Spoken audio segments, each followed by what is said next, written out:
be smoking and drinking. I don't care. Welcome to All Good Things and All Good Time. This is my good old friend Spud. And he has a fucking story. Pardon my language. And this is his, before we get going, Spud lost everything in Maui Fire. GoFundMe, should you like to help this guy in his recovery. Yeah. So That's it right there. tell us your story, Spud. What happened? I look way better looking in that picture than I do What now. happened to you, my brother? Right. How did that thing go down for you? So anyway, I guess Craig wants to talk about Or whatever you want to talk about. 08, 08, 2023. You know, that's what it's all about right now, yeah. And everybody's own personal stories. I got some stuff out there. I put it up on my Facebook page and on Instagram, and it's also up on YouTube if you want to check out the raw footage of it from a week after everything that went down. You can check that out. Spud Aloha, Nowhere to Run To, baby. Check it out. It's pretty good stuff. But basically, for me, the whole thing, it was a hurricane coming. It's Hawaii. I've lived in the property I'm in for 25 years. A couple tsunamis, several hurricanes, some Kona storms that came through that were worse than any hurricane that had ever come through in that place.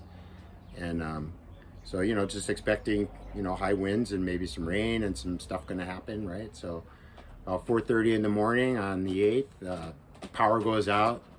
I'm pretty aware of that because I got about 5 fans that blow on me. I live in Lahaina. It's pretty warm, but all the fans go off. It's dead quiet. It's pitch black. So 4:30, all right. Was kind of expecting that. That was kind of the time zone. They were expecting Hurricane Dora to come through. So for me, it was, on the property, just into hurricane watch mode, right? I'm up and about. I'm looking at all the trees, old mango trees I got. There's kiave. The house is 100 years old, so just, waiting for something to happen. Hope I can, help take care of it or whatever, yeah. And so kind of wandering around, and so I'm up all morning long, and then I noticed that about 10 o'clock in the morning, I live right on Front Street, kind of right across from the Methodist Church, right? So house is on the water, Front Street, and then everybody over here, and I kind of start walking around in the driveway because I'm going to take down the carport.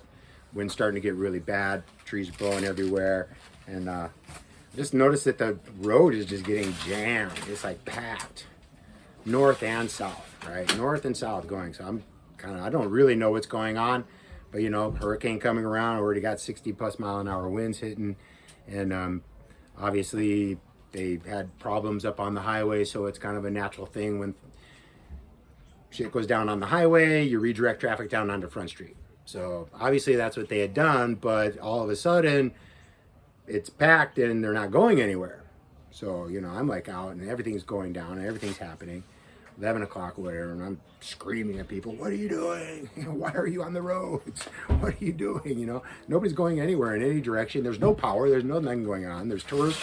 I can tell they're tourist cars. They got the little hotel thing in the window.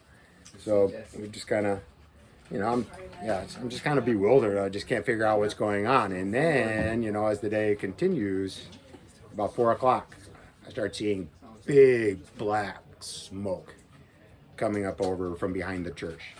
So I actually got on my beach cruiser, cruised down the road and up onto Papalau. Fire isn't hitting yet or anything. And I want to go and just kind of see where it's at, but can't get up the road. I'm riding my bike, but wind blowing me this way, wind blowing me this way, wind blowing me this way. It's just like knocking me back. Like, no, bro, don't even go up there. You don't want to see what's happening, whatever. So knocking me back. Turn around and go back, and I run into this girl, Tina Carraza, who used to be a manager at Fleetwood's where I was working down on Front Street there. And she had left from there and went up at Huamamono Farms and stuff. And I saw her, and she's like, we're like looking at each other. She's trying to get back to her house, which is the Channel House, real close to my house. Pardon me, but this is medication right now. I have my card too, so this is legitimate PTSD medicine. Well, we had our card, it burned up. I got it on I that. have one too, it burned up. Anyway, so we see each other and we're just like, oh man, it's a brewing, got some wind, this is going down. She's like, hey, if you need anything, make sure you get a hold of me right over in the Channel House, just kind of catty corner where I live, right off of Baker Street. And we're like, yeah, well, all right, be safe, whatever. So I ride my bike back to my house, and like I said, the streets are just packed. Took her about 30 minutes to get from Papalau to Baker Street, which is, basically a block. Because I left her, I got to my house, and then she came driving past me, stop and go before she got into the house. like I said, this is about 4 o'clock. I see the smoke, and then about 4:30, it looks like it's 7 o'clock, 8 o'clock, 9 o'clock at night. So dark, so black, smoke coming through, so hard, so hard. So it's getting darker and darker, and I think, oh, I got this badass fucking headlamp. Sorry, this badass headlamp, right? I found it. I know, thinking back, it's like maybe that was meant to be too. You know, certain things may be meant to be. But one day going to Canoe Beach, and I find this. It's a dive light, you know, a headlamp goes on your head, big rechargeable battery pack in the back, and I'm like, I hit it. It was working. The thing was the brightest light I'd ever seen. And it's got this strobe that just goes off, and it's got another setting for SOS, right? So I'm like, oh, this is cool. Maybe, you know, somebody had lost it, you know, they're going to be looking for it. I'm at Canoe Beach all the time. Got my canoe down there, you know, everybody know a lot of the community down there. So I'm going to keep it in my car in case somebody says something. I hadn't heard anything, but so it's still in my truck. So it's in my driveway. I go and I grab that headlamp and I put it on so I can have some light while I'm trying to, you know, I'm like battling this thing. I'm going to be that guy. I'm spraying water on my house, right? Got 3 hoses all around. I'm spraying this side. Oh, hose this down. Keep it wet. Run over here. Hosing this down. Keeping it wet, right? Running all over. Keep the house wet. Keep the house wet, right? I'm going to save the house, right? Yeah. I'm going to save the house. And, so now it's, you know, starting to get a little bit worse. 5 o'clock, 5:30. Standing on the road, still packed, lots of cars, both directions. Everybody's stuck. We're all just stuck. We're just stuck. You know, trapped. Basically trapped. We were just trapped there. Trapped. And I'm standing on the sidewalk, and I'm looking kind of north to my left as I'm looking at the church. And like I said, Channel House is down off to my side. And one by one, I don't know, 8 buildings blow up. Just watch them blow up. Propane tanks. Sounds like jet engine going. You see the flames just being lit up. And building it disappear. Next building. Boom. And just go. Building by building by building.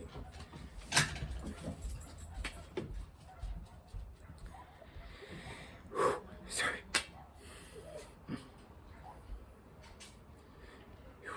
And the last one. Right across the street. Boom! And right over to my house. Took like 5 minutes for my house to just. It's like in the cartoons. I used to tell people, get new roommates, right? I'm there 25 years. Anytime somebody new move in.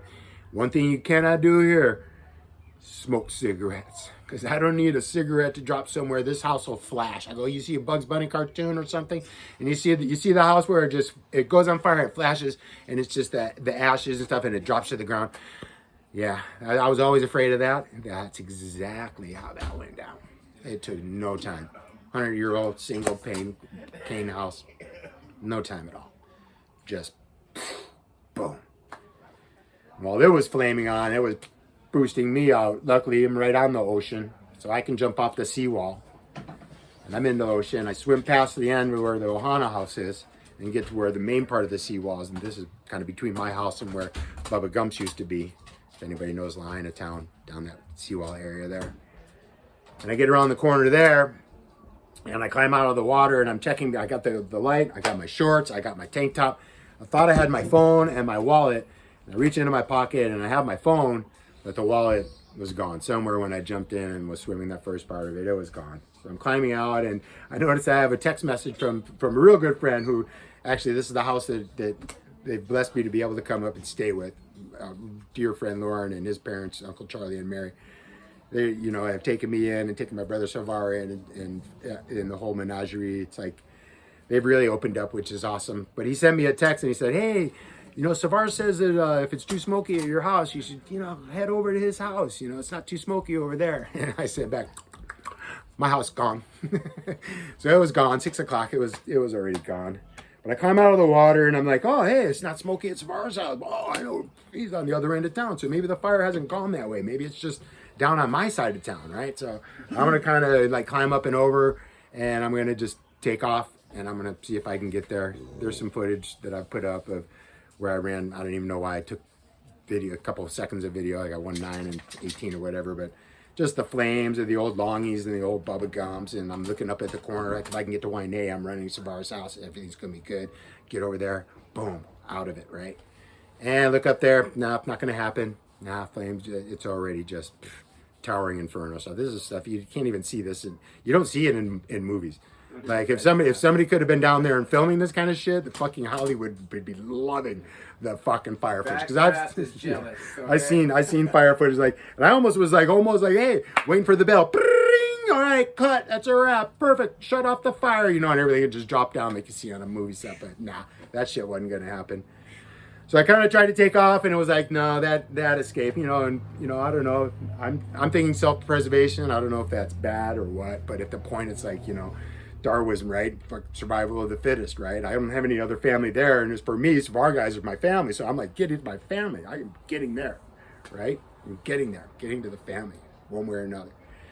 So I come back, and I think to myself, well, I only live about a mile away from the harbor, right? The Lahaina Harbor, and I'm like, I'm in good enough shape, and I'm like, I'm gonna swim to the harbor. Yeah, I'm gonna swim to the harbor. So I get out into the water, and I'm cruising past the harbor. But now, mind you, I'm 30 feet offshore or whatever, and I'm swimming past Bubba Gumps. I'm swimming past Chemo's, and I'm swimming past Lahaina Fish Company and Lahaina Yacht Club, and going down by Cheeseburger in Paradise, and all these things are just infernos, right? So I'm trying to swim.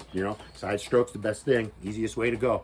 You can last forever. Side stroke, backstroke, go forever and ever and ever, right? Learned that a long time ago. And I'm like, I know I can handle this, so I do. But I get to about where Cheeseburger is. There's a little beach right there, a little walkway up above it on the old front street there, and I'm like, well, I'm gonna just head into that beach for a minute. I'm gonna, breathe a little bit, get my wits about me, and then there's one more push to the harbor. Okay, I'm to the harbor. Get to the harbor, get past the harbor. I'm out of the water. And boom, bars. Whoo, safe, like damn. So I'm getting ready to go, and I start hearing boom, boom, boom, boom, boom. And I look down towards the harbor from underneath there, and I can actually start seeing sailboat by sailboat, 30 or more, I don't even know. And it's just nothing but flames in the harbor, flames. I'm like, well, not going there now, right? And what am I doing? I'm alone. I'm in the middle of a firestorm alone, sitting under the sidewalk on a fucking beach in the fucking water. What am I thinking? So back to the old seawall I go, there was other people there even when I bailed, and and they were already huddling in the water. How many you think? At the end, I took a head count when the Coast Guard was finally showing up and stuff, and I counted plus me like 75 people. Could have been a couple more, but I counted at least 75. And that was, and I'd come back, and like I said, when I came back, there was already, everybody was still, down in the water, basically chest deep, shoulder deep. The seawall's there, a lot of rocks have come down. The tide was a little bit high, so you're kind of trying to stand on rocks and keep your, balance, and the waves are coming in and out, and embers are flying over the top of your head. Sometimes it's even worse than others, and I got back there, and I just remember as I went by everybody, I was like, everybody because they were in groups, and I'm like, hey, just stay together. There's strength in numbers, so everybody just stay together. Everybody just stay together. Just kind of stay together.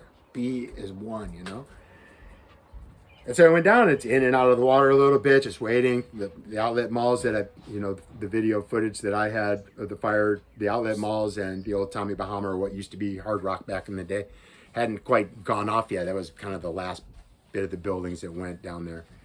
And that was some of it because it's 30 feet across the street, just across the street, we're just down in the water off the seawall. So the flames are licking over the top, and there's embers and everything else, and we're just all, in there, and just, like I said, at times you got to get all the way under the water. And it's trying to splash water over you to keep embers off of you, You got to wear a t-shirt across your face, everybody, because you can't, no mask, you can't breathe. It's just black smoke everywhere. Mind you, in the beginning, this was all 7 o'clock. It should have been beautiful. We're waiting for sunset, waiting for sunset. Never going to see that. And then we were out there until 2:10 when the Coast Guard finally showed up. See them shining their light across the shoreline, Hey, United States Coast Guard. 2:10 in the morning? 2:10 a.m. Oh, it was the first time anybody came. 45 minutes like reported on some places, not 45 minutes. Yeah, I'm not going to go into any of that. But yeah, I had a kind of a feeling like, really? It's 2:10? And this went down, like my house burned at 6 o'clock. Oh my all right? God. So this is 2:10 in the morning, and now we've all been in the water from at least 7 o'clock until 2. It's You know what I mean? hours. And there's 75 people there. Yeah. And let me tell you, there's families. I know of one that was near me. 4-year-olds, 6-year-olds, 8-year-olds, 12-year-olds. People were saving their pets. There were 4 dogs there. There was like 3 cats. I know of at least 1 car, Kapuna, 80 years old, difficulty walking and stuff. I mean, I was just a guy there with a light.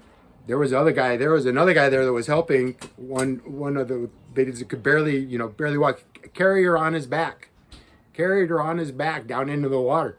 Stayed with her and her daughter in the water. Make sure they stayed safe. Right? And this is, like I said, this is people that nobody knows each other. Nobody knows each other, but all of a sudden we're all family, right? It's community. That's what it is out here. That's what it is. Like I said, we're there, and we're all just in and out of the water. We're huddling together. When is it going to end? What is it going to end? Is it going to be daylight? What is it? I'm like I said, the Coast Guard came and you could see them sweeping with the light. 2:10 a.m. It's the United States Coast Guard. If you need assistance, flash a light. Are you joking? If we need assistance? No, bro. Like, we got s'mores going on over here, brother. No, we're all good. Woo, no, nothing to see here, bro. No. Oh, my God. S'mores. Like I said, I had found this headlamp, the one that I had with me, and like I said, it had the brightest light I'd ever seen in my life on any headlamp ever for underwater, obviously scuba style. And the strobe and the SOS, so I just hit that boat with the strobe. Let that go for a couple of minutes, and then I set it on the SOS and just let it sit on SOS to them. I don't know, maybe 20 minutes later, a couple of swimmers come in, and they have surfboards. And they came over, anybody needed medical attention, go through that. Everything was good, let a little triage or whatever, and lay out the plan, which is they were going to take us 2 at a time, 1 on each surfboard, and then they lay on it kind of tandem surf style. And they were going to take us out to the Coast Guard cutter, which was just outside the reef. Now, I know at this time, the tide had gotten a little bit low, and there's a bit of a rock reef, but it's like, can't you guys breach the reef, Don't you have a bad enough boat you can come breach the reef? And bring a boat in here? No, you send 2 swimmers in. So I told them, and God bless them. God bless them. I told them they're heroes. This is valiant. But just so you know, there's almost 80 people up here with kids, 4-year-old, 6-year-old, 8-year-old, 12-year-old, 4 dogs, 3 cats. Kapuna. And we're going 2 at a time. That's valiant. It's going to take a while, but that's valiant. So that's the plan, right? So they get the first 2 that are ready to go. Tell me, hey, they can see who's got that light. I get this light, The only one there with that kind of a light. Keep it on the boat so we know where we're at. Can do. I got that thing on them. It's blasted on them, right? Straight up blasted. They take off and kind of kicking back and kind of looking around and look down the road and can see the red lights on the back or the top of the fire department. Now the fire department. Got these F-Ford 150 trucks, right? I can see the reflective stuff on the guy's legs, right? I can see him kind of walking down, right, through the thing. Whoa, boy, I jump out on there and hit those guys with the strobe. Bow, bow, bow, bow. Just hit him with that strobe, man. Hit him with that strobe. And then I can see those legs kind of moving a little bit faster. And they came down. And they had a way better idea. They had 3 of the 150s, and they were going to take us out like 12 at a time. Going to take a couple of trips. But they're going to take us out 12 at a time. Get us up to the Civic Center, have a bus from the Civic Center, take us to Maui Prep. And they were going to get us out of there. And those guys got us out of there. Took a while, but under the circumstances, I can almost understand on the ground. But I was like, 2 o'clock in the morning for somebody on water to even couldn't get the lifeguard's jet ski to come cruise the shoreline, I know there's a guy that's got a jet boat parked right out there off of Kaanapali, does tours in it. You couldn't go take that thing over and come down with a jet boat, come over whatever reef. Take more people than 2 at a time, but it was a long night. It was a long day. It started at 4:30 in the morning, and I don't think I got up to Maui Prep until probably close to 4:30 in the morning. In the aftermath. The next day, and then I didn't see you over here at Costco until what? 3-4 days later. Yeah, I got off of the Upper West Side. I was able to luckily I got a great friend over there too, Wyatt Loft. And I knew he lived right in Apili, and my prep's right down the road from him. And there was somebody that was willing to take me to his house if I knew where it was. Oh, I know where it is. I've been to Wyatt's house a lot. Probably too many times, to be honest with you. But yeah, I knew where he was at, and whether he was home or not, I was going. Whatever, you'll find me when you get home, because I'm coming there. And I got there, and his ex and his oldest daughter, they were living together, and they had their own house down in the Waikuli area, and they lost all theirs. So they had made it to his house too. So he had already taken in a bunch of people. So I got to be with him on Wednesday. I stayed Wednesday night and Thursday night, and he brought me over as soon as they opened up the road to come over to the other side, which was an absolute mess. So many things about everything that went on, and during, before, after, been a real mess. I'm trying not to dwell on any of that kind of stuff. I'm not throwing any blame anywhere or anything like that. There's plenty of blame to be taken by the right people, and if they know who they are, they'll do the right thing and step up and do the right thing. I don't know. Yeah, my brother over there laughing. Sorry. Where did you work?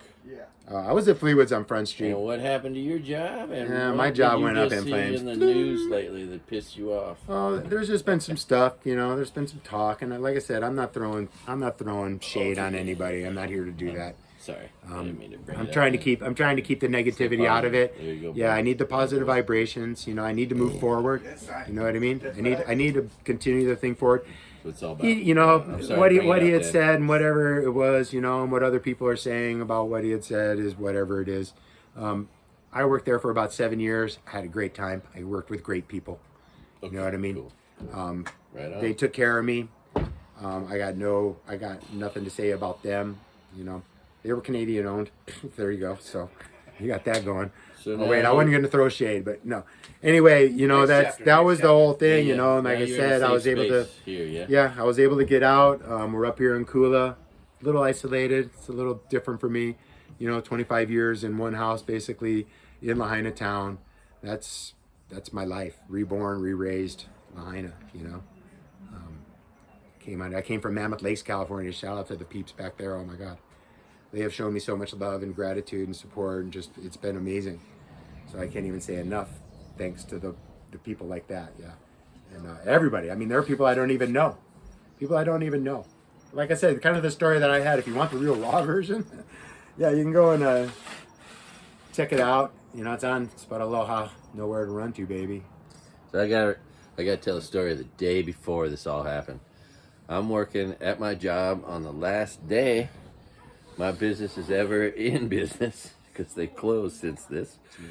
Right, I'm there at 7:30 in the morning, waiting tables, and there comes Spud in his blue outrigger canoe, which all burned up, and and he is paddling into what I've already seen is a pod of 500 at least spinner dolphins, and I'm just waiting for him to paddle right into all of them, and then suddenly he does, and he just stops, and he sits there, and I start telling the story. See, with a name like Spud, he comes with great stories, and one of them is I worked alongside of him for years, and he tells his tables that his mom was Idaho russet potato queen. Idaho russet queen. It makes the story up. That's the best thing. He told the story for 10 years. I heard this story every night for 10 years at work, and he's making it up, and everyone just eats it up and buys into it. It's so great. Anyway, so I'm telling that story to my tables while he's out there sitting there. He just stops paddling. He goes, "Holy shit!" And I can just see him going, "Oh my God, this is so great!" And they're just spinning all around him and shit. And anyway, it's just crazy that was the day before. And then I went in the next morning, went home, no work, and that my business is closed forever. His business burned down. Forever. It's toast. Yeah, they'll never reopen. Yeah, Mick Fleet will probably never reopen that yet. So anyway, they won't reopen. And then here is the cancan. Oh, the cancan. Oh, what is Spud, it? That's me. Spud lost everything. Man, that's a long name, but so is my name. All good things and all good time. Spud lost everything in the fire. GoFundMe if you like. He's doing pretty good, man. He's doing like way better than me, but I don't care because it's not about that. I'm doing better than him. He got Hey, 12 grand. we both lost He got everything. 12 grand. Yeah, I lost everything. So many too. people lost everything. But I still got a car. He lost his car. So There's a lot of people in way worse you know, situations than I am. That's I the thing, feel for huh? them and for their families. Seriously, there's a lot of healing that's going to take place out here. I'm not going anywhere. we paddled the Molokai Channel together. Yeah, my path is forward like that. You know. Dude, you know, I saved one of the few things I saved was my one working paddle. So with the plan of starting. I'll Oh, get back at it. I hear there's a paddle out on Tuesday morning for a lady from Lahaina Canoe Club that passed away in the fire. I don't know. Anyway. All right. Bless you all. Love you guys. All good things and all good time. And I finish with two things. American patriots, they tip 20%. Or if they're really patriotic, they tip 25%. And finally, if you're inclined to do harm or crime today, do less. All right. Stay One on more your time. couch. Don't do Let me nothing. just get that up in there for you. There it is. GoFundMe. Homeboy lost everything. Look, that's a way better picture than I am. And way better than donating to Red Cross or United Way or some place where your money is going to go God knows where. Bless you all. All right. Love you guys. Aloha. Mahalo big time. Aloha.